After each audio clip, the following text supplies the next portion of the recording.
It's the Adrian Rivers Radio Show. Let's talk loud. Let's talk.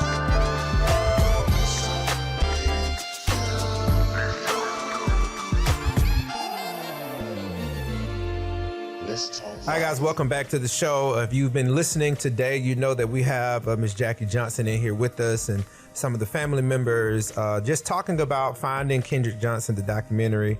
So a couple segments ago, we were talking and talked about, standing alone. And in the beginning, people were at it. And then what was it like when it's like everybody just went back to their normal lives? It was hurtful because, a lot of days I was down there on that corner by myself. But then it was like, God had to put me in a place to stand by myself. Like, even with the stuff that happened with Kendrick, I used to always feel like, I was alone in this world anyway. But to see, at first you had so many people and then you were all, you see with your eyes that you were all by yourself. It just made me stronger. That's all I can say. It just made me much stronger, But how did it make you feel, knowing that, from politicians to community members, spiritual leaders, just not there anymore? And that was hurtful because, it's so many churches, over 200 churches in there. And, we had none of them to come stand with me, none of them to even come pray with you. But I did have a team of white pastors, and it was like 7 of them. They came up there and surrounded me and asked me, was it okay to pray? And when I tell you, they prayed a mighty prayer, and I was like, it's sad. I'm grateful for their prayer, but it's sad when my own pastor, you know what I'm saying, that the church that I was going to never came to the corner, never stood with me. But I mean, no hard feelings. Yeah. But it's just hard, I don't even go to church no more because it felt like the church abandoned me. So, and the church should have been a hospital because I was real hurt and cut up. I needed that nurture that the hospital can give, but I didn't get that. So I said, what's the use to me going to church? But I still continued prayer because my mama's a pastor. So I still prayed and I still, trusted God to do what he was going to do. So this is not time. God said this is his time right now to move on Kendrick's behalf. See, one thing about me, I was raised in church, so I'm always keep God first, no matter what it look like. And it's been some hard times, and I done said some choice words. I done seen some things when people went old school choice. Old school. Come on. When people that's supposed to be a civil rights leader went all the way to Akron, Ohio, with the alleged people and told them that our family was just out for money, that it was a freak accident. The people that's supposed to be supporting my son about what happened, because you already know down in his heart, he knew what was going on, but to see everybody just turn and walk away, and then, just feel like you was out in the wilderness. I mean, I think that's I think that brings about a real conversation. I think we've talked a lot about it.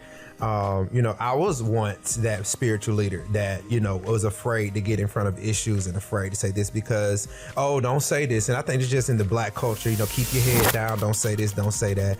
And so I could imagine how it felt, with the people that you're supposed to lean into for strength are no longer there, and they're actually causing, pain and injury to your family. Ready? I remember when this happened. Like, I used to get in trouble all the time because I spoke out. I mean, I spoke out on Facebook. I spoke out, He stay in Facebook, Jay. I pray for the. Listen, I was one that wasn't scared to voice my opinion or my concerns. I didn't care about what position I held. I always stood behind your family, like always. And people would tell me, even when this happened, and we was talking about the relationship with you and Valdosta, there was a wave sent out across Valdosta telling the black community, you better not say nothing.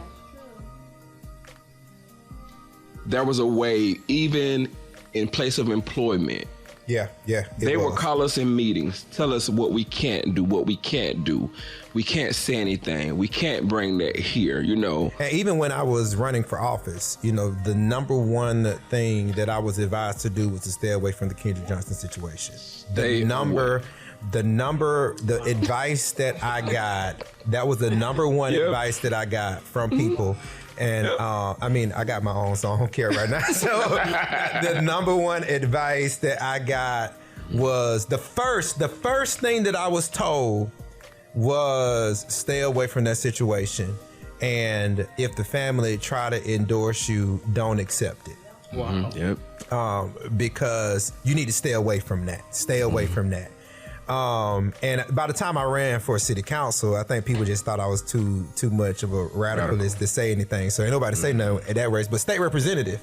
And so it was just like there was, you're right. There was this blanket that was put over the city, and it was, if you are close to that situation, then whatever you want in life, you're not going to get. Say what? Yeah, and I think they brought that part out in the documentary. Yeah. Your husband talked about even, who owned the place, who paying you, so you shut up.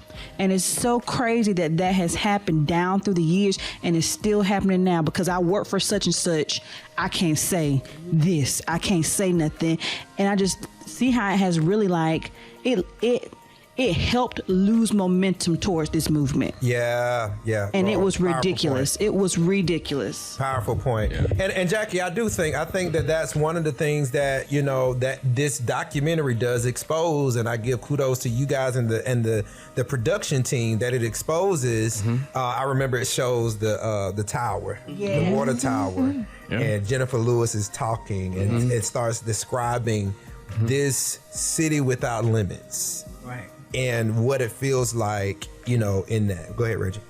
No, I was just gonna say it was honest. It was a white silence. Yeah. White people kind of silenced everybody, and if you say anything, you're gonna be put on the hit list, or you're gonna be fired, or you won't get to hang with the who's. And that's basically what happened with that. Although we're controlled, like it said, 51% black, right? Yes, we are controlled by a white government, everything. I mean, it's just the facts. And that's the one thing that I think I appreciate most about this documentary is it brought the facts of what Valdosta truly is. And so it got me all fired up. Ooh, I tell you, it was about 11 o'clock at night. I was about to put on my tennis shoes and jogging suit and go out. And I was going out, pregnant and all. So I want to ask, this documentary has come out. It exposed so many things. We see the tipping point of where you guys decided that this was just not, y'all turned it into a whole foundation. I saw, a foundation where you guys are fighting for what needs to happen. Reggie asked a great question that was offline. Vo asked it as well. Kind of what now? What do we want to have? What do you see needs to happen now that this documentary has come out? It's time to really apply pressure toward the sheriff department to make some arrests. It's time for something to be done.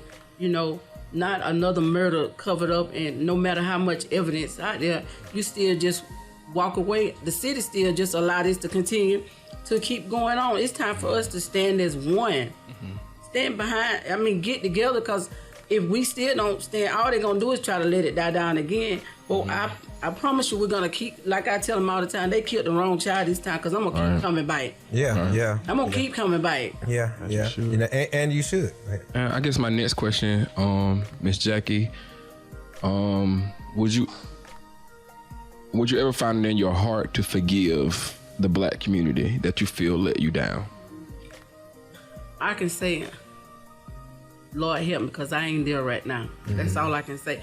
But for as many of them, I don't feel no kind of way. It's just like, it's three of them that I don't know.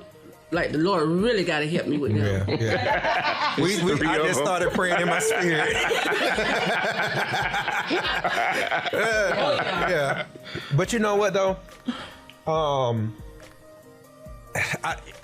What I thought about was, I don't know what it's like to carry this kind of pain for this number of years and have to get up and fight every single day, and then to get up and fight a system that is built against us, you know, and then to fight people within the community that you live in every single day. And I don't know if people, I think that this documentary to me exposed that, you know, I think they just made this Jackie's issue, you know, that's this Jackie's issue, you know. Oh, yeah.